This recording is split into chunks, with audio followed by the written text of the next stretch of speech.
É. Vou cancelar a gravação de novo. Vamos tentar, não é, novamente, mas essa vez, caso a gente perceba que realmente não está fluindo, aí a gente vai para um plano B. Eu vou assumir aqui o diálogo e a gente vai vendo como é que a gente... Pronto, voltou.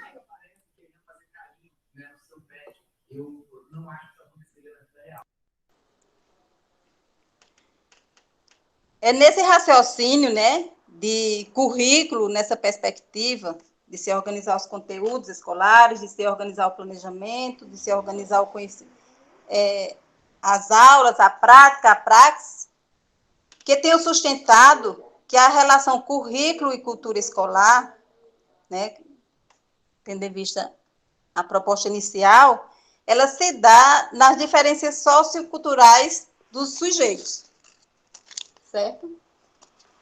Tendo em vista as diferentes concepções de currículo e o papel social da escola representado na ação docente.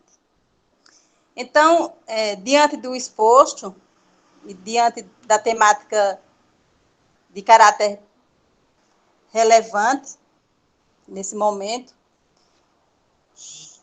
e para a organização de minha fala aqui, pessoal, eu analisei, fiz algumas reflexões, pensei qual seria o conhecimento, qual seria as experiências que eu traria hoje enquanto contribuição para a turma, né?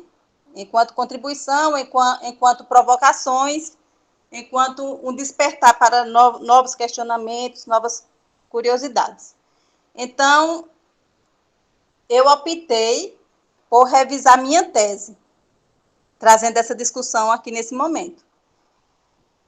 A minha tese intitulada A Ação Docente, Desvelando o Currículo na EJA, ela vem hoje, né, para alinhavar essa temática proposta, no sentido de discutirmos os resultados da investigação, como já falei agora há pouco, considerando a pertinência, né, da temática, e considerei também pertinente fazer essa revisão, uma vez que, mais do que nunca, o tema currículo vem à tona, né, sobretudo nos tempos em que estamos vivendo frente à pandemia do Covid-19. Então, minha discussão ela vai se atrelar às discussões também do professor José Mateus, e essa discussão ela não deixa de estar vinculada também à questão das licenciaturas, né? Tendo em vista que algumas licenciaturas elas ofertam algumas disciplinas eletivas de educação de jovens e adultos, e na pedagogia também, a gente também traz essa disciplina, muitas vezes obrigatória, em outros cursos ela vem como eletiva. Mas as experiências que eu trago hoje aqui, nesse momento, é justamente discutir minhas concepções de currículo, enquanto investigação que realizei no campo da EJA, e a gente vai fazendo esse alinhavo, né, e trazendo a realidade posta hoje nos espaços escolares. Então, para início de conversa, né, eu posso dizer que, em meio à variada gama de conceitos sobre o currículo, assumo a perspectiva que defende o currículo como configurador da prática e como uma construção social e cultural que, por sua vez, se processa na ação. Então, nesse sentido, o currículo ele é entendido não apenas por meio dos aspectos materiais que contém, nem sequer as perspectivas que lhe dão forma e estrutura interna, mas as suas condições reais de desenvolvimento. Tendo em vista que, neste processo, a praxis docente ela torna-se como pano de fundo para o desenvolvimento do currículo. Vanessa, Andresa, se eu estiver falando alto, me corrija aí, por gentileza, porque no computador a voz é lenta e no celular ela fica muito ativa. Mas acho que está bom aí, né? Então, vamos lá.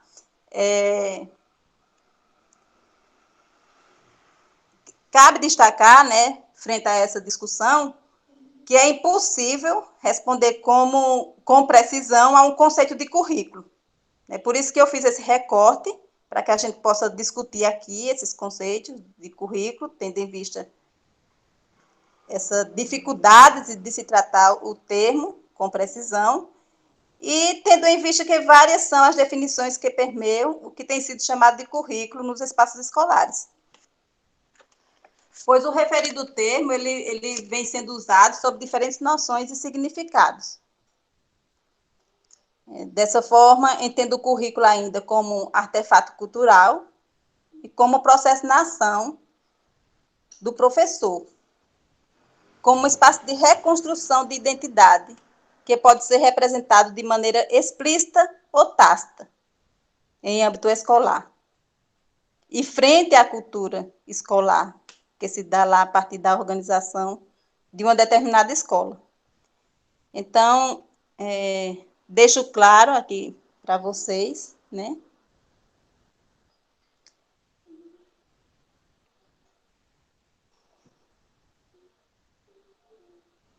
Que compreendo o currículo ainda, né, como ponte entre teoria e ação, considerando que venho tratando da questão da ação docente, a partir desta é que se desvela o currículo lá na sala de aula da EJA. Entendo o currículo ainda como intenções ou projetos de realidade, o que justifica minha posição na busca de referencial com base nas teorias crítica e pós-crítica, para o desdobramento da minha tese. Então, eu vejo dessa forma, eu trago a teoria crítica e pós-crítica como uma revisitação da crítica para desdobrar toda essa concepção e todas as leituras e interpretações que foram dadas.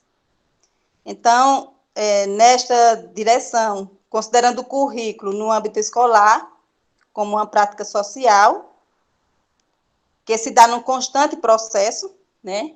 E aí, a palavra-chave é justamente essa, né? No constante processo, poderíamos aqui até ampliar numa dimensão maior, mencionando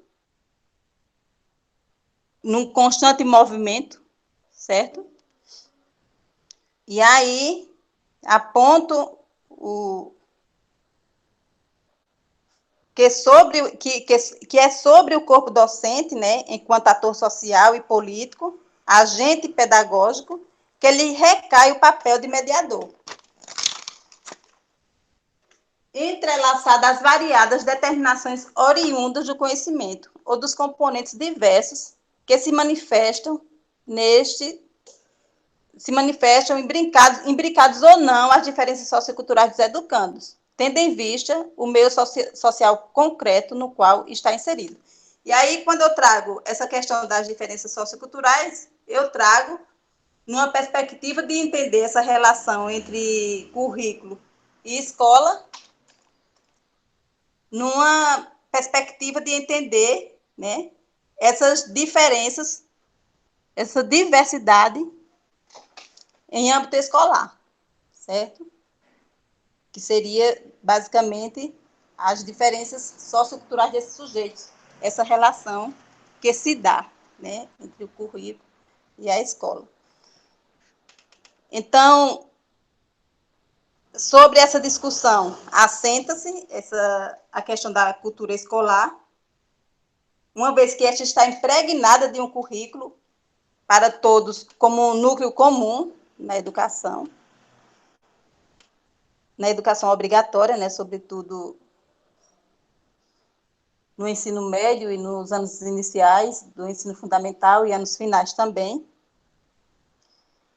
E, como bem menciona Sacristã, e aí eu recomendo e indico a leitura de Sacristã, o currículo, uma reflexão sobre a prática. Ele menciona que torna-se necessário o sentido, torna-se necessário recolocar o sentido e conteúdo de aprendizagem e do rendimento escolar nas instituições escolares, abrindo seu significado a diferentes sentidos da cultura, né? É preciso se repensar essa forma de como está sendo organizado, pensado o conteúdo, a aprendizagem, essa questão do rendimento escolar, e abrir espaços, né, significados, sentidos, e aí eu acrescento representações da cultura, para que todos tenham oportunidades de encontrar mais referenciais nela e se expressar mais diversificadamente, seguindo suas possibilidades. E aí, eu trago na minha tese, e aí recomendo também a leitura para aqueles que tenham interesse em se aprofundar mais e que a gente possa dialogar mais sobre essa construção da tese, considerando que torna-se necessário que a cada período façamos uma revisitação e incrementar, implementar tudo que foi dito há 5 anos atrás, que a gente possa fazer essa ponte com essa questão. Então, eu trago algumas concepções de currículo, certo? Trazendo alguns autores, como Silva, e principalmente Silva, né? Tomás Tadeu da Silva, e faço o diálogo com Sacristã, trago Alice Cassimiro, né? E Elizabeth Macedo, Goodson, numa perspectiva de se compreender como se deu essa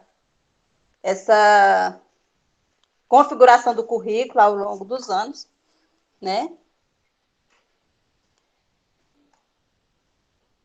E aí, considerando as abordagens apresentadas, eu menciono o currículo enquanto um campo contestado.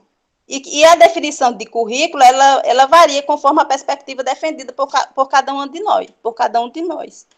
E nessa questão do que se apresenta aí, por disciplina, por projeto e por competências, no campo da EJA, e o professor José Matheus pode me ajudar nessa discussão também, né?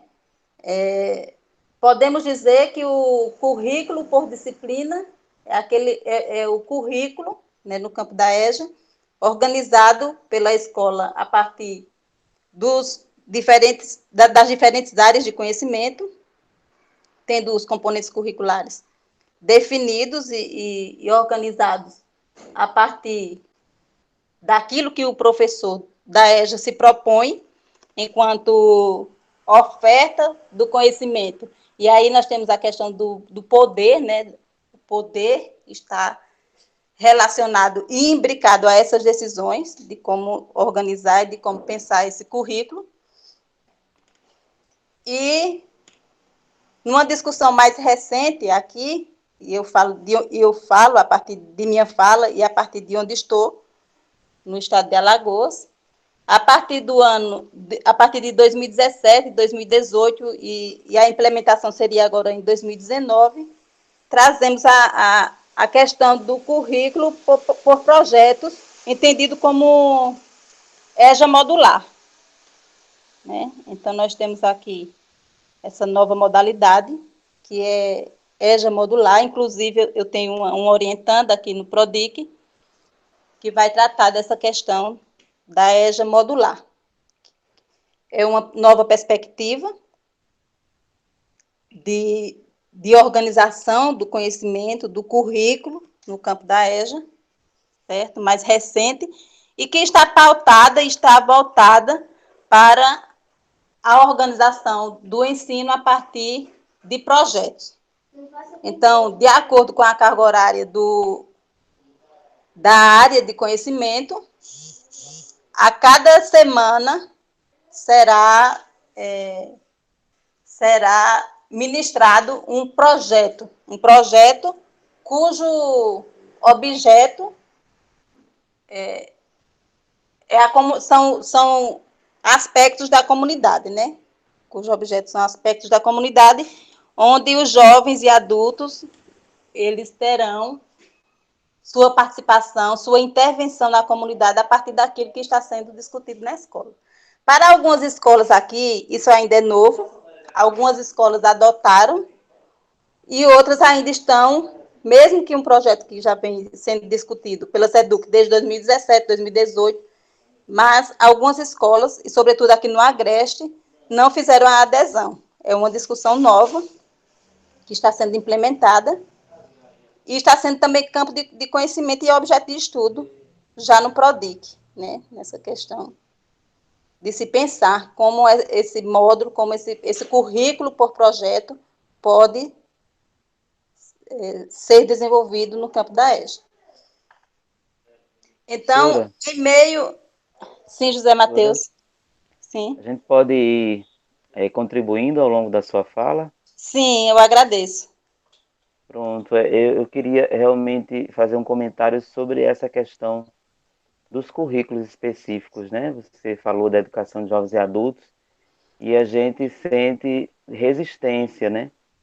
Apesar de termos, né, várias sugestões, né, e modelos que vão se desenhando a partir das comunidades, mas a gente vê que há resistência de várias formas, né? Eu trabalhei numa escola também, como coordenador de educação de jovens e adultos, e a gente entendia, por exemplo, que os horários, né, de 45 minutos não atendia à proposta da educação de jovens e adultos, né? A gente propunha que pelo menos cada encontro de disciplina durasse 1 hora, porque a gente estava geograficamente numa escola em que o primeiro horário, que era 45 minutos, durava 15 e o último também era 15 minutos. E todo mundo reclamava disso, né? Ou seja, o horário estava muito fragmentado. E quando a gente partiu para a mudança, né, desse horário, ocorreu resistência dos próprios gestores, não da escola, mas da secretaria como um todo. Falando sobre a questão da carga horária do professor, porque na nova organização sobrava, né, alguma carga horária, e em função dessa questão de sobrar a carga horária, não é, se dificultou muito essa mudança, né? Houve uma dificuldade grande para que ocorresse a readaptação desses tempos no currículo, não é? Em virtude da contagem da carga horária do professor, porque não poderia sobrar 10 minutos, não podia sobrar 1 minuto, não é? E, e a gente discutia, foram várias reuniões para a gente mexer nesse horário, porque realmente quando a gente fez a mudança, a gente sentiu que 1 hora para cada disciplina rendia muito, né? O professor de qualquer disciplina, quando entrava, passava 1 hora na sala, então era muito bom, tanto para o professor como para o aluno. Então, a gente vê que a questão de currículo, ela passa não apenas por uma decisão de uma pessoa, né? Ela também permeia essa questão dos trâmites do poder, dos conflitos de poder, não é? Então, lá na coordenação da educação de jovens e adultos, eu senti muito isso, né? De que não basta haver uma decisão da coordenação pedagógica, não basta haver uma decisão de uma direção de escola. Algumas decisões elas têm que se dar de uma forma sistêmica, não é? Porque existe realmente o currículo, ele tem alguns elementos que são norteadores e que depende realmente de mudança de concepção, né? Mudança de de até organização, né? De logística, logística mesmo, é, das secretarias, né, de forma concreta das secretarias, daqueles que estão na gestão do ensino, né? Então, eu senti isso na prática, né, lá, né, quando a gente pensou em mudar essa questão da carga horária. E aí, professora, a senhora também entende assim que o currículo é algo assim complexo, não é? Que mexe, mesmo que a gente seja na educação de jovens e adultos, a gente tem essa consciência, né? A gente tem essa consciência que o currículo da educação de jovens e adultos tem que ser diferenciado, mas quando a gente está dentro de um sistema, né, dentro disso que a gente chama de escolarização, existem algumas amarras. Então, veja só, José Matheus, tendo em vista toda essa minha apresentação e essa minha decisão enquanto compreensão de currículo, a partir do que eu falei até aqui, dentro de um recorte, né, do que eu posso apresentar enquanto resultado da pesquisa que realizei, né, em alguns momentos, buscando observar se o professor da época ele participava da construção do currículo prescrito, né, voltado para essa questão de se pensar o currículo que seria direcionado enquanto currículo oficial da modalidade. E aí, eu posso afirmar, né, com o resultado da investigação, que a participação do professor, né, nesses campos de debates, nesses campos políticos de poder, muitas vezes ela se encontra negligenciada, né? Tanto devido às lacunas curriculares de sua própria formação inicial, considerando que muitos cursos de licenciaturas não oferecem essa disciplina, que deveria ser obrigatória em todos os cursos de formação inicial. E aí, além da não participação, né, muitas vezes, o professor não apresenta uma postura crítica acerca dessas discussões, né, relacionadas ao currículo. Então, mais do que nunca, torna-se necessário essa participação ativa e efetiva, sobretudo agora, nesse período de pandemia, onde se discute, né? E aí, eu não sei se inicialmente no Ceará, mas aqui em Alagoas já está também nessa discussão do contínuo curricular nesse período de pandemia, considerando uma retomada do ano letivo de 2020 para 2021, tendo por base aqueles alunos que não puderam participar efetivamente das atividades de maneira remota, considerando aqueles estudantes que estão muito e muito além do espaço escolar, lá no campo, na zona rural, e muitos alunos aqui no estado de Alagoas, eles não tiveram acesso ao ensino remoto, nem mesmo por meio daquelas atividades, dito atividades impressas, né, apostilas, para que eles pudessem receber. Então, agora, né, nesse período, é necessário que retomamos, é necessário se retomar essa discussão e tratar conceitualmente sobre o currículo, né? Redimensionar. Eu acho que a palavra correta seria essa, redimensionar conceitualmente o currículo. E, sobretudo, nessa perspectiva que defendemos, né? Não apenas a partir dos conteúdos universais, que são universais e que não deixam de ser importantes, né? Mas aí é necessário pensar, antes de tudo, qual o sujeito que se pretende formar, né? E qual o conhecimento é necessário para o século XXI. Então, são dois questionamentos básicos que podem direcionar esse campo do currículo e pode ajudar, né, contribuir para esse repensar acerca do currículo.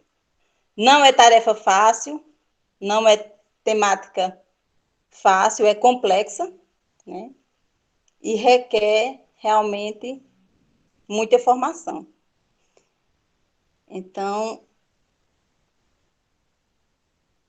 é necessário se retomar também, né, quais as concepções, quais as percepções teóricas, formação desse professor que está lá no campo, quais são as suas experiências, de que forma, né, e aí eu trago o sacristão mais uma vez, de que forma esses professores eles são capazes de moldar o currículo em suas práticas pedagógicas. E aí, nessa direção, concebe-se o professor enquanto agente ativo, né? É necessário que se faça essa vinculação, tanto de currículo, quanto também de concepção do professor. Quem seria esse professor? O professor mediador, o professor agente ativo, como bem menciona Sacristã. Então, é importante não esquecer que esse poder, né, o professor, traz consigo esse poder modelador, o adequado, né, de currículo às suas ações, e que essas ações, em toda a discussão de minha tese, eu trago como atitudes pessoais dos docentes, atitudes que também podem ser enquadradas na perspectiva da subjetivação do professor.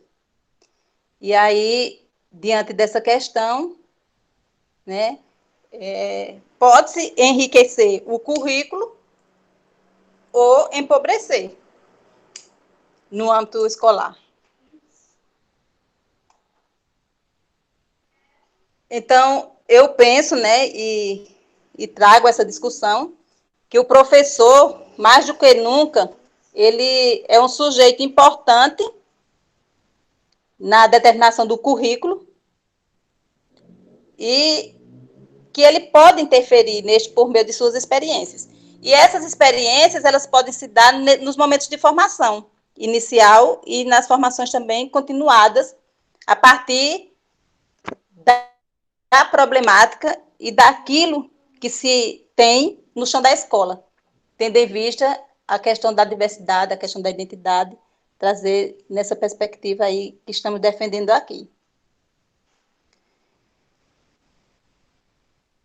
Porém, é necessário enfatizar que, mesmo concebendo o professor enquanto um agente ativo, como bem fala Sacristã, possuidor de autonomia para tomar decisões em função dos seus educandos, não podemos esquecer que existem limites em sua atuação, né? E aí eu trago também essa fala na minha tese, que não podemos esquecer que existem limites na sua atuação em sala de aula lá na escola. Considerando que o currículo não pode ser entendido apenas a partir de propostas automáticas a serem transferidas para práticas intactas, né? Mas como proposições, como referencial para o desenvolvimento de atitudes. Então, muitas vezes, a ação do professor lá na escola, ela é limitada, né, por conta dessas propostas automáticas que vêm e dessas proposições a partir de referencial que o professor se adequa e precisa seguir aquelas orientações em um determinado campo escolar.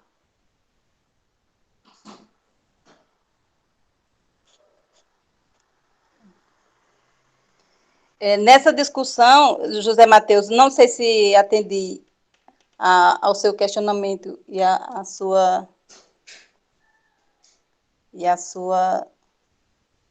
preocupação, mas o que eu estou pondo aqui, né, enquanto currículo lá no campo da EJA, é justamente no sentido de enveredarmos pela discussão do currículo e nos aproximar do conceito do currículo real, né? Ou seja, o currículo na ação, aquele que acontece, que se desenvolve como prática cotidiana, aquele que se enquadra nas situações do que ocorre no referido espaço escolar. Em um determinado espaço, e aqui eu trago como exemplo locus de minha investigação. Então, esse currículo real ele é produzido basicamente pela ação docente. E aí, torna-se condição sine qua non, e aí eu trago para a minha tese, todo o desdobramento, né, de como se conceitua, né, esse termo currículo, no sentido, assim, eu poderia dizer até, numa posterior reformulação dessa tese, no sentido bem didático, né? De como o Gutso pensa o currículo, apesar de não ser um curricularista, mas ele pensou, a partir da história das disciplinas, esse histórico do currículo, né, até se trazer até apresentassem outras concepções, aquelas que eu já mencionei aqui. Então,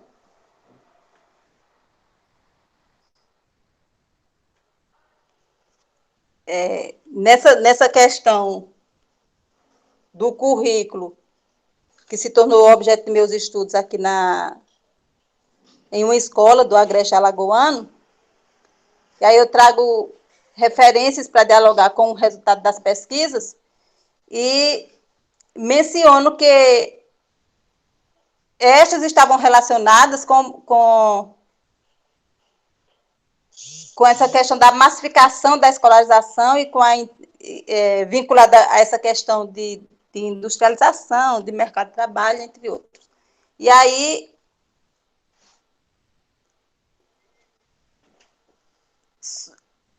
eu trago algumas falas, né, algumas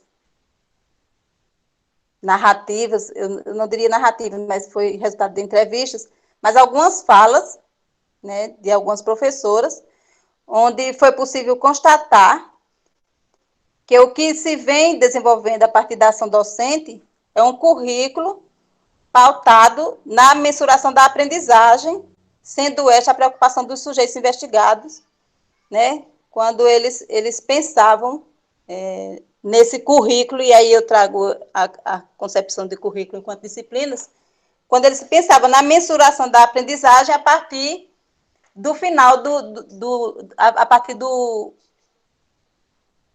módulo final daquela disciplina, né? Não tratada por área de conhecimento, como hoje já é possível se discutir no campo da EJA, uma escolarização a partir da interdisciplinaridade e a partir da discussão entre áreas de conhecimento. Mas naquele momento ficou bem claro, né, e notório que o currículo era pensado a partir dessa questão de se mensurar a aprendizagem ao final de cada disciplina, de cada bimestre. E essa preocupação, ela reaparecia nos planejamentos e planos de aula das professoras investigadas, e aí, em cada avaliação, era registrado aquele tipo de avaliação lá nos planos de aula e nos planejamentos, certo? Então, voltando voltando para a questão do currículo, de uma forma geral, no campo escolar, no ensino médio, né, e ensino fundamental, hoje nós temos a questão do currículo por competências, né? Nós temos a questão do currículo por competências, que está pautado nos documentos oficiais. E aí, a partir de 2016, houve toda aquela movimentação, como todos sabem aqui, e alguns, porque considerando que alguns que estão aqui não são do campo da licenciatura, mas a implementação da Base Nacional Comum Curricular,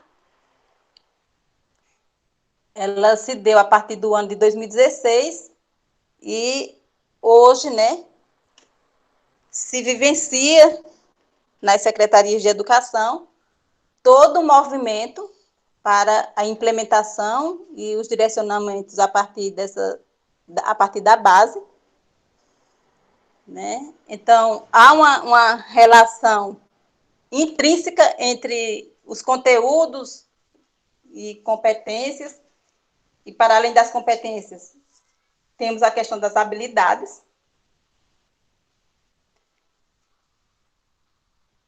Essa questão das competências também, ela é um campo de muita complexidade, o que requer bastante reflexão na sua aplicabilidade e ação docente do professor.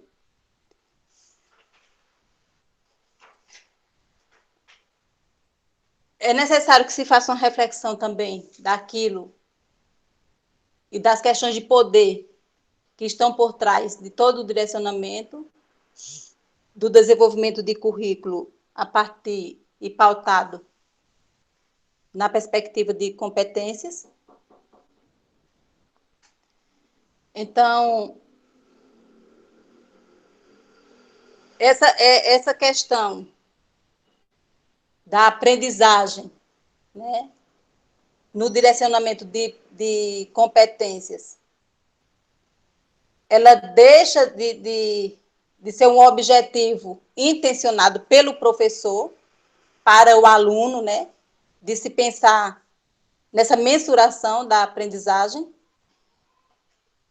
e passa a ser o desenvolvimento de processos de quem aprende, de quem está aprendendo, considerando que o foco maior e o termo principal de toda essa discussão está pautada na questão do protagonismo do estudante. Então, aprender por competências nessa perspectiva, né, que cabe aqui várias discussões, várias reflexões, estar preparado para resolver diferentes situações que envolvem o conhecimento, né? É um outro direcionamento de currículo. E que necessariamente essas competências, elas devem transformar-se em habilidade.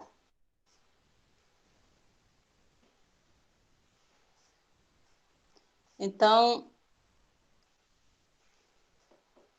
na educação básica, né, eu penso que torna-se necessário um olhar cuidadoso sobre o que se entende por competência e, sobretudo, o que se entende por habilidades, né, com base na Base Nacional Comum Curricular, pois esse discurso, né, o discurso das competências, ele está configurado numa nova dinâmica social e que muitas vezes acontece, né, assim, eu falo a partir do senso comum, mas aí eu me reporto na fala do professor José Mateus, de que essas discussões sobre o currículo por competências está sendo muito aligerada, como já ocorreu em outras discussões de políticas públicas de educação, né? Então, essa discussão nos faz refletir sobre políticas públicas, né? Refletir de que forma essas políticas estão chegando às escolas de educação básica, ao campo da EJA e a outras modalidades, né? Como a educação indígena, inclusiva, camponesas. Então, é momento de se desafiador, né? Momento desafiador e que nos exige, né? Aliás, que nos exige posicionamentos políticos também. Então, e agora mais ainda, né? Aí eu complemento com a questão dessas mudanças que estamos vivendo no campo social, no campo político, econômico e tecnológico. Então, a quem serve o currículo, né? Eu faria esses questionamentos para que a gente pudesse refletir aqui nessa sala de aula hoje. Quem está sendo atendido e quem é o sujeito que está sendo formado pelo currículo que a escola está ofertando, sobretudo nos dias de hoje? Qual seria essa cultura escolar no século XXI? Como está? E aí, todos estão convidados para a defesa de Suzane. Ela vai discutir essa questão no campo da EJA, mas, né, a quem serve, a quem interessa, né? Então, são questionamentos básicos, mas que exigem posicionamento imediato e adequado, né?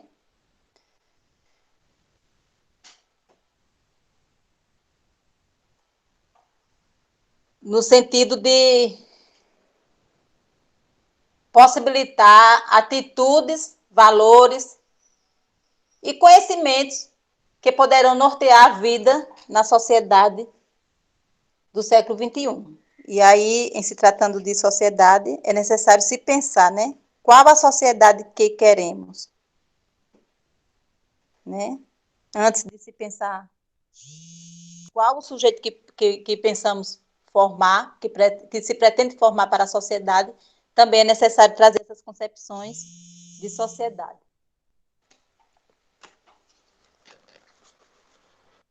E aí, ainda com base naquilo que venho discutindo, sim, José Timóteo, pode ficar à vontade.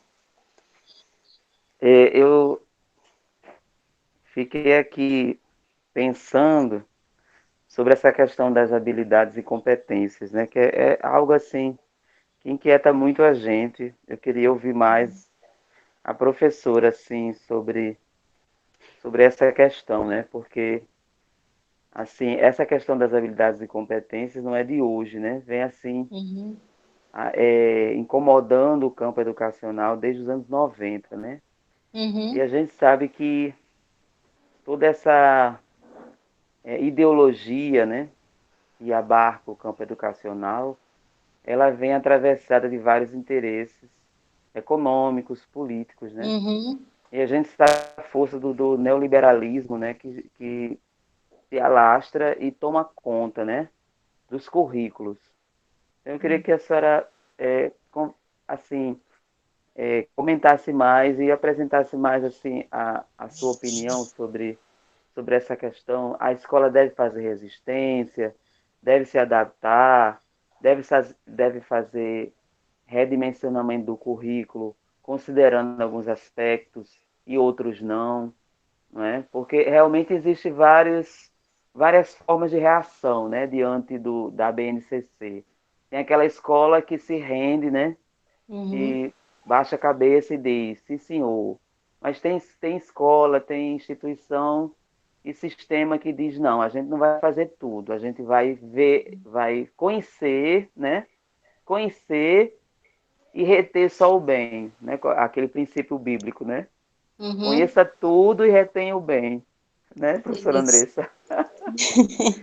E, e tem aqueles que fazem resistência mesmo. A gente não vai colocar em prática isso, a gente vai ter outro encaminhamento, como é o caso do IFRN, que está tentando resistir aí.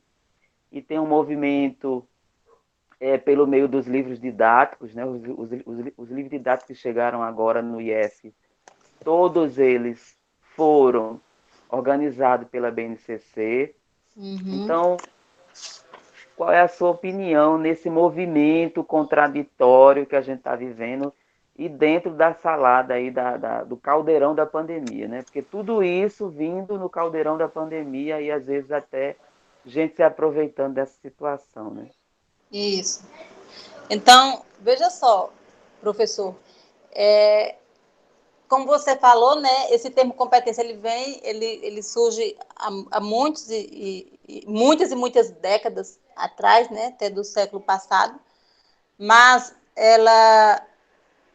essa ideia, né, começa a se instalar no sistema escolar justamente para se atender a um currículo oficial e a um currículo comum a todos, se pensando nos indicadores de qualidade dessa educação a partir das provas externas, né? E, nesse sentido, tenta-se identificar as competências básicas do ensino, ou não seria identificar. Criaram-se, a partir dos estudos voltados para essa questão do desenvolvimento e do capital, né, e dos investimentos, sobretudo no campo da educação, se pensaram em identificar essas competências básicas do ensino e que essas competências elas seriam repassadas ou reproduzidas de uma forma geral para se avaliar essas competências, né? Tendo como indicador de avaliação. E aí as escolas, a princípio, né? Eu vou falar agora com as experiências que eu venho trazendo de 22 anos no campo da educação, desde as séries iniciais ao ensino superior. E, por muitas vezes, a escola não compreendendo essa não compreendendo essas discussões dessas competências generalizadas, e aí a partir de 2005, né, 2006 é que se retoma todas essas discussões, pelo menos aqui no estado de Alagoas, com relação à organização do PDDE, que era o Plano de Desenvolvimento da Escola, pautado justamente nessas reflexões, antes da base, né, com base nessa questão dos indicadores, e de uma forma bem incipiente, as escolas já abraçavam, já no sentido de, e sem muita concorrência, mas no sentido de apresentar esses indicadores como indicadores positivos, né, de educação, de qualidade da educação lá no campo escolar. E agora, mais recentemente, e a partir da base, né, toda essa discussão de um currículo comum, ela se estende, apesar de que lá, alguns pontos do que está na BNCC podemos trazer para o nosso campo de discussão, para o nosso campo de debate, para fazer diferente do que está posto enquanto documento, respaldado numa perspectiva neoliberal. Então, o que as escolas têm realizado recentemente, e apresentado, é uma maior adesão sobre esse ensino por competências, né? Sobretudo agora no modelo de novo ensino médio, apresentado pelo MEC. Algumas escolas foram contempladas enquanto escola piloto, e essa escola essas competências, elas serão trabalhadas também. E aí, mais recentemente, veio toda essa discussão da escolha do livro didático, sobretudo a partir da questão dos projetos integradores, né? Os projetos de vida, com uma resistência, quer dizer, uma resistência maior no campo das discussões dos movimentos, né? Das associações de formação de professores, porém, de uma forma técnica, né? Quando chega nos espaços de secretarias e CEMEDs, de uma forma técnica, se tem a aceitação, a adesão de toda essa discussão, contribuindo para uma concorrência no interior entre escolas, né? Uma concorrência, uma concorrência assim desmedida, sem eu quero enfatizar aqui que essa questão da formação e da formação inicial e da formação continuada, ela recai sobre essa questão da cultura escolar, porque temos muitas experiências boas nas escolas, enquanto experiências pautadas numa visão política, numa perspectiva pautada no currículo que estamos concebendo aqui, um currículo implicado nas relações sociais mais amplas, de uma forma prática, lá, apesar de que não se discute bem o termo currículo, nem se compreende bem o que estão realizando ali nesse sentido, mas que é o currículo. E aí, essas competências, ao chegar à escola, né, o licenciando, ele sai de sua formação inicial, e ao chegar à escola ele encontra toda essa cultura na escola organizada a partir de se dar respostas à sociedade, não do sujeito que está se formando a partir de uma produção social e cultural, mas a partir de produções neutras, né? De produções neutras, se pensando basicamente e em função, né, do desenvolvimento de competências. Então, o que eu penso, José Matheus, sobre essa questão é de que é necessário que se trave e que se traga para os campos escolares toda essa discussão política, porque, assim, é como Maria Helena bem falou, né?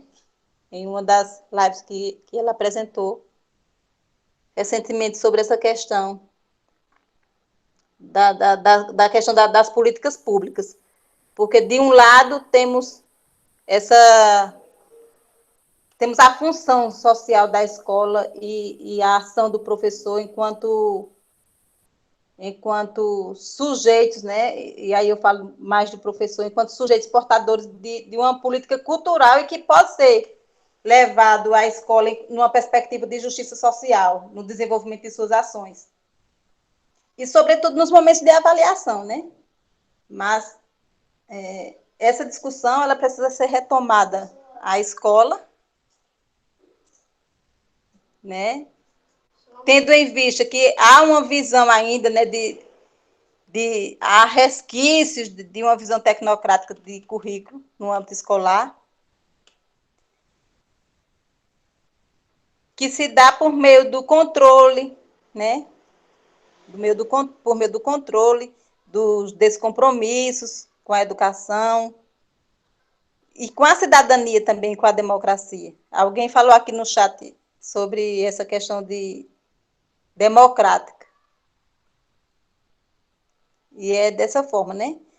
Então, o que sustenta-se prioritariamente, o que sustenta-se prioritariamente nas escolas, nessa concepção de currículo por competências, são as grades ou matrizes curriculares, né? Há um período atrás, aí se chamava grades. E agora as matrizes curriculares. E desconsideram a diversidade, né, cultural desses sujeitos que estão lá e que trazem consigo muitos conhecimentos do seu cotidiano. E os professores também sustentam-se, né, no resultado da aprendizagem equivalente à avaliação quantitativa. Apesar de que essa discussão entre currículo e avaliação, ela também é bem incipiente, né? É necessário que se abra mais espaços para essa discussão entre currículo e avaliação, porque a gente percebe que está uma coisa desconexa assim na escola, sabe? Uma coisa é currículo, uma coisa é avaliação, e qual o currículo, qual a avaliação, e a gente procura no final e às vezes não compreende muito bem. Então, toda essa ideia aqui e todo esse fato de currículo por competências, eu penso que justifica-se pelo fato de que o trabalho docente ele se dá, né? Ele se dá não. O trabalho docente ele sempre passou por um crescente processo de burocratização e controle, regulado pelo tempo, pelo horário e avaliações externas, no qual ele é cobrado a ineficiência, sendo esta a principal finalidade do processo educativo. E aí eu trago isso também na minha tese, né? Então, nessa questão do controle, da burocratização, de uma forma bem particular, eu vou falar sobre uma experiência que eu tive quando eu era criança ainda. Quando o professor não precisava ter o magistério para exercer a função de professor. E aí eu não sei se José Timóteo, aliás, José Mateus, Andresa, lembra desse período. Mas nos anos 80, por aí, 80 e alguma coisa. E aí, minha tia era professora, ela não tinha formação para magistério, ela não era formada em magistério. E as aulas, e eu lembro muito bem, sabe, que minhas experiências eu trago, assim, a questão do plano, a questão do planejamento. E ela recebia da Secretaria de Educação, da supervisora, que antes não se dava esse termo de técnica, né? Supervisora, e ela já trazia o plano de aula, o planejamento, não era nem o plano de aula, era o planejamento do bimestre pronto. E nesse planejamento já vinha embutido também o plano de aula. E eu, muito curiosa, na minha infância, eu começava a ler, né, esses planos, esses planejamentos, e só mais décadas depois foi que eu compreendi, e eu achava interessante que ela reproduzia aquilo, ela recebia e reproduzia até a atividade que muitas vezes já vinha naquele planejamento. E, posteriormente, eu compreendi o porquê desse modelo, né? E hoje nós temos uma... Obrigada, Andresa. Houve um tempo aí que eu estava falando como os potiguares, viu? Depois, quando eu me situei mais aqui, aí voltei, e aí há uma mistura, né? Mas aí, o currículo nessa perspectiva, né? Eu penso que é visto como mecanismo de controle social, o currículo por competências, né? Ele ainda vem nesse sentido de inculcar os conhecimentos e valores inerentes, e aí volta a questão do crescimento da ordem econômica, tornando-se submissos aos princípios dominantes da sociedade, né? Porque aí vem a questão da transmissão das regras, subtendidas, né, nos elementos de conformação e aceitação. e com vistas ainda a se institucionalizar uma educação de massas passivas ao cumprimento da sua verdadeira cidadania. Então, eu vejo dessa forma.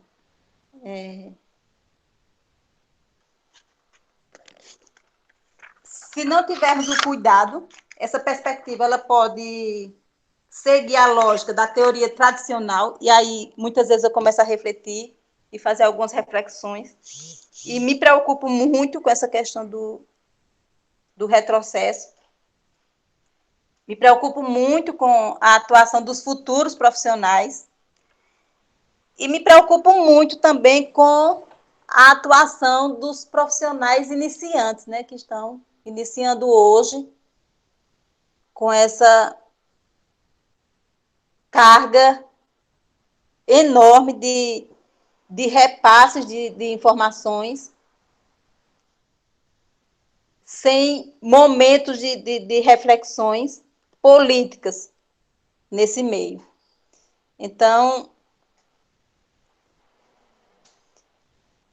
é necessário que esqueçamos essa questão do ensino centrado no professor, certo? É necessário que se repense esse conteúdo ensinado, mesmo trazendo essa roupagem, né, e esse termo de que o currículo ele está atendendo ao protagonismo do estudante, mas pelo aligeiramento que está acontecendo, as discussões, as ações, eu vejo que é necessário repensar sobre toda essa questão. Certo? Então,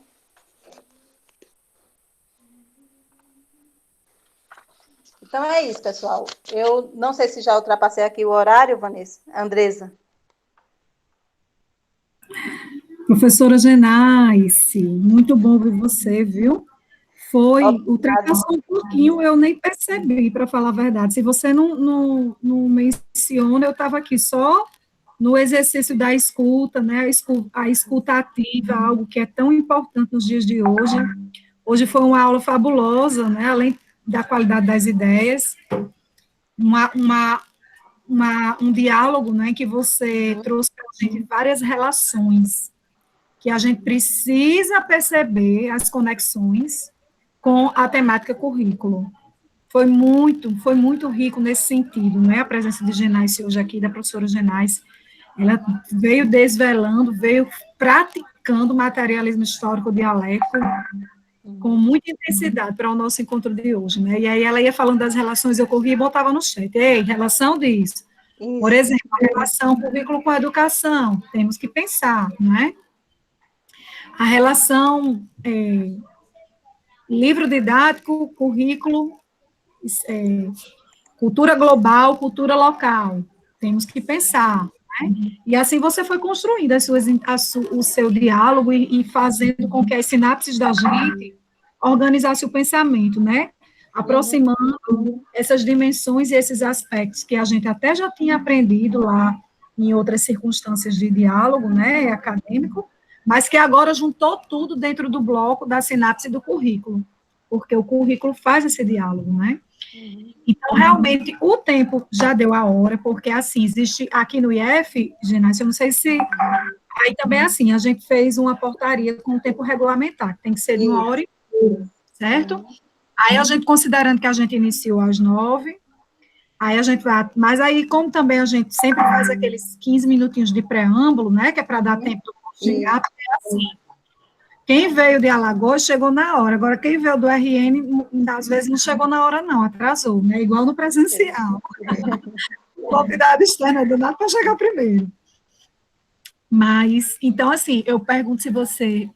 Primeiro, vamos facultar a fala aqui, né, o chat, ele foi um indicador da riqueza das problemáticas, viu, professora Genaice, que você trouxe, a gente...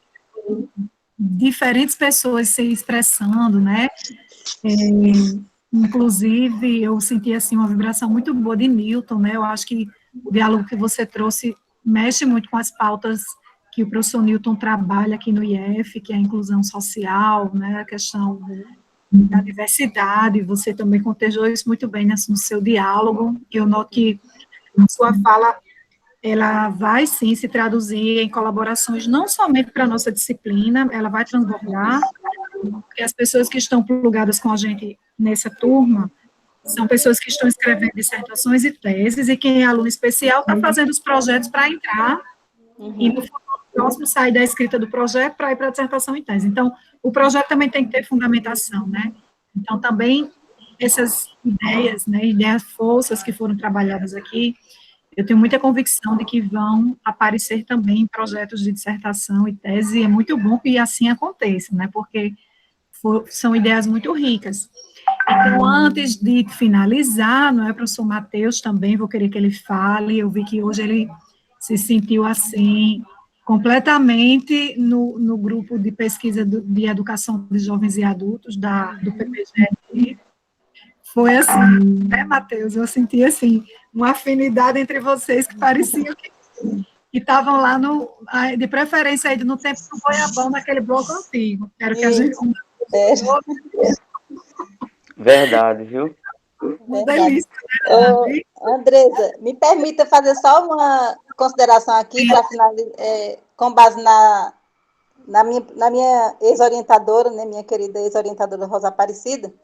Eu só gostaria de dizer a vocês que eu venho corroborando, né, com vários estudiosos de visão crítica, angustiados com as injustiças e desigualdades sociais que se estabeleciam nos espaços escolares. Aí eu trago isso para a minha tese, certo? Então, almejando denunciar o papel opressor da escola e do currículo marcado pela reprodução da estrutura social. E interessados na construção de um currículo que atendesse aos interesses dos oprimidos, né? Então, aí Rosa Aparecida Pinheiro, ela coloca que são colocadas em pauta questões pertinentes, né? E hoje, mais do que nunca, do tipo ideologia e poder, reprodução cultural e social, currículo oculto e formas de resistência. Então, em hipóteses que coexistem e se complementam as teorias pós-críticas, nessa vinculação entre o crítico e o pós-crítico. E nelas, a etnia, o feminismo, a cotidianidade, a pluralidade de sujeitos e o multiculturalismo são objetos de análise e reflexão pedagógica. Então, eu penso que é por aí, né? Precisamos caminhar nessa direção. E agora, como eu vou falar pouco, eu estou segurando aqui o celular bem quente, eu abro a minha câmera para que vocês possam me ver, né, um pouco mais. Pois é. Tire esse celular quente de sua mão, professora exemplar. Obrigada aí por esse esforço, inclusive físico, viu, que você fez para estar com a gente, Eu que compartilhando agradeço, ideias. Andressa. Muito feliz em estar aqui com vocês hoje. O certificado chega já, viu, pelo seu e-mail, professor Moisés, eu já estou aqui, cadê o certificado? Cadê? Eu gosto de fechar passando o certificado. É justo demais, não é? Queridos estudantes, se expressem, alguém quer falar, quer ligar áudio, vídeo, chat, a gente quer ouvir um pouco vocês. E cuidem, viu, que o tempo regulamentar está explodindo. É.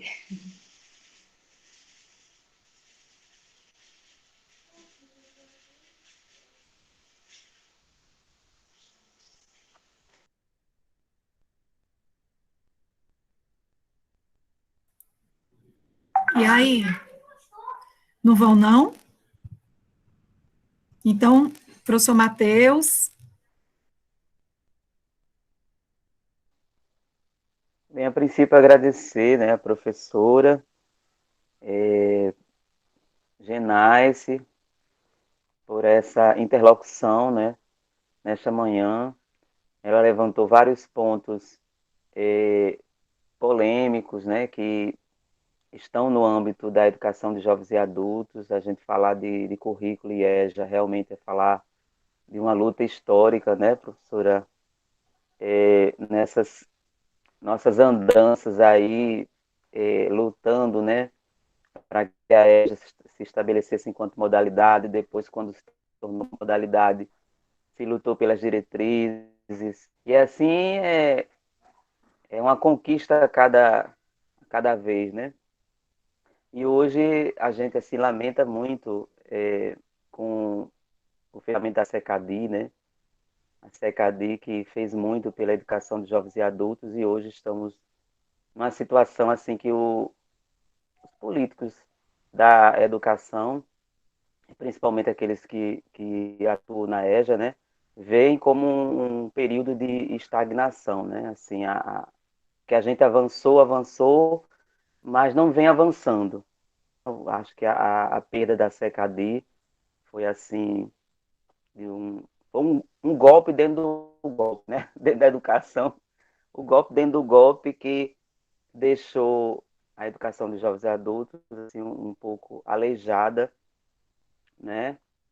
E nós precisamos recuperar aquela força, né? Que a educação de jovens e adultos tinha, porque as políticas, né? Elas estão paradas. O que move, né? Que eu sinto que move a EJA hoje no Brasil são os fóruns EJA, né? Os fóruns EJA, né? Como movimento de professores que fazem a EJA, de pessoas que acreditam na educação de jovens e adultos como uma política de inclusão, os fóruns EJA que está sustentando, né, essa, essa proposição da educação de jovens e adultos no Brasil, né? Então, assim, ter a professora aqui presente conosco é um ganho muito grande, né? Assim, antigamente não se falava em EJA, né? Dentro da academia. Hoje, quando trata de currículo, a professora Andressa chama alguém que é do campo da EJA para trabalhar o currículo EJA.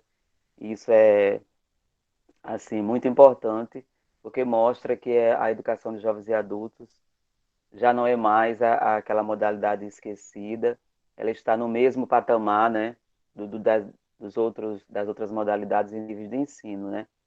E por isso é necessário, sim, pensar o currículo da EJA e continuar nessa luta. Como a história, segundo Freire, é possibilidade, então vamos acreditar nessa possibilidade que amanhã será novo dia. Obrigada, professor José Matheus, muito obrigada mesmo. E agradeço imensamente ao convite e reafirmo que é uma satisfação enorme estar aqui, presente com vocês aqui no IFE, aqui no Rio Grande do Norte, aqui em Natal, né? Aí eu incorporo.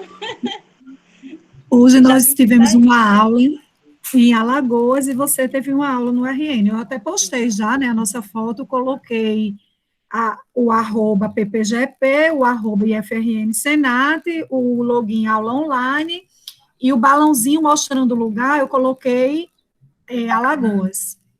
Nossa aula hoje foi virtualmente em Alagoas, né? Aí você posta no seu que foi no RN. Certo. Ok. Bom, gente, eu queria só para encerrar, não é, dizer que obrigada, Matheus, por suas palavras, sempre tão sensatas, sempre tão doces e lúcidas, não é? Tão gostosas de ouvir. Quando o professor Matheus diz assim, a aula de hoje foi muito legal porque trouxe a educação de jovens e adultos. Se vocês forem observar no ementário da disciplina de concepções curriculares, a educação de jovens e adultos é uma das temáticas que precisa estar presente no repertório dos temas, né, que a gente vai trabalhar. E então foi muito rico hoje, porque quando o professor Matheus diz assim, EJA é muitas vezes dilacerado dos currículos de formação de professores, é dilacerado dos circuitos de formação acadêmica, né? Ele diz isso com toda a razão mesmo. Mas eu também gostaria de ressaltar aqui que a gente faz isso por puro preconceito, porque a gente associa a EJA aos excluídos sociais. Mas veja o tamanho do erro que cada um de nós incorre quando procede dessa forma. Porque qual é o grande sentido do ensino médio? Independentemente de serem pessoas incluídas ou excluídas socialmente. Qual é a fase ontológica do sujeito humano que estuda no ensino médio? É a criança? É o recém-nascido? É o idoso? Pode ser o idoso, né? Pode ser o idoso. Mas não é a criança, não é o recém-nascido. É o sujeito na ontogênese da fase da adolescência para a juventude, para a adultez. Quem está numa sala de aula de ensino médio. Então, quando a gente tem preconceito com a educação de jovens e adultos, então a gente tem preconceito com o ensino médio necessariamente, porque, independentemente do sujeito estar incluído ou excluído socialmente, a idade cronológica que ele tem, né, o tempo, requer que o sujeito que esteja ali em situação de aprendizagem, ele seja um jovem ou um adulto, podendo também ser um idoso. Então, essa relação da gente pensar de uma forma, eu não sei se vocês que estão aqui comigo já tinham parado para pensar nisso, né? Então, eu sou do tipo que eu acho até um absurdo a gente deslocar a reflexão sobre a educação de jovens e adultos da formação, porque com isso, a gente desloca o estudo do ensino médio. Porque necessariamente ensino médio é EJA. Agora, EJA de excluídos e EJA de incluídos, não é verdade? Mas é EJA, eu preciso compreender a juventude, os dilemas dos jovens, o processo cognitivo dos jovens.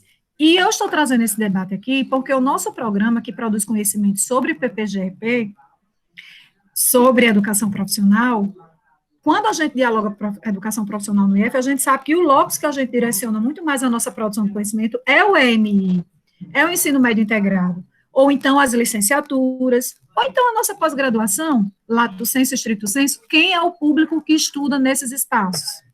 São recém-nascidos, é creche, é pré-escola, é anos iniciais de fundamental? Não, né? São pessoas jovens e adultas. Então, a gente precisa estar mais perto dessas discussões. E a fala da professora Genaice trouxe para a gente vários aspectos que, em nível do enfrentamento, do desenvolvimento e da vivência do currículo, a gente precisa considerar, que são aquelas relações dialéticas, né, que eu coloquei lá atrás. Poder, livro didático, localidades, globalidades, entre tantas controle, competências, neoliberalismo, né? Tantas ideias que ela foi trazendo e que a gente, na verdade, quando a gente monta aquele grande mapa mental das ideias que ela foi trazendo, a gente percebe uma interconexão entre todas essas ideias e que elas têm uma convergência muito grande para o currículo e maior ainda quando esse currículo é direcionado para pessoas jovens e adultas, independentemente de ser aquela EJA enquanto modalidade na LDB, né, de excluídos, ou jovens e adultos como sendo o destinatário que estuda ali, relacionado a essa fase ontológica dos seres. Então, obrigada, professora Genaice. A gente teria aqui ainda elementos para passar, entrar, invadir a tarde, refletindo diante da riqueza, né, do que você trouxe, mas a gente precisa encerrar esse momento, não é? Mais uma vez, muito obrigada. E, se você ainda quiser dizer alguma coisa, viu, fica à vontade, a gente já encerra na sequência. Obrigada também pelos queridos alunos que ficaram presentes, todos, né? Ok, mais uma vez agradecer a todos e agradecer também pela escuta de todos e todas que estão aqui, né, na sala, e dizer que foi uma satisfação enorme estar mais uma vez com vocês, e vamos que vamos, né? E aí aprendi com você, Andresa, simbora. Simbora. Então, um grande abraço a todos. Bom, gente, vocês estão liberados. Eu fecho a sala e levo a chave para a DIAC, tá bom, Matheus?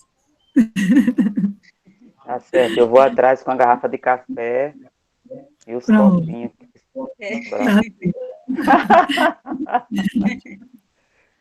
Ah, Senhor, abençoa.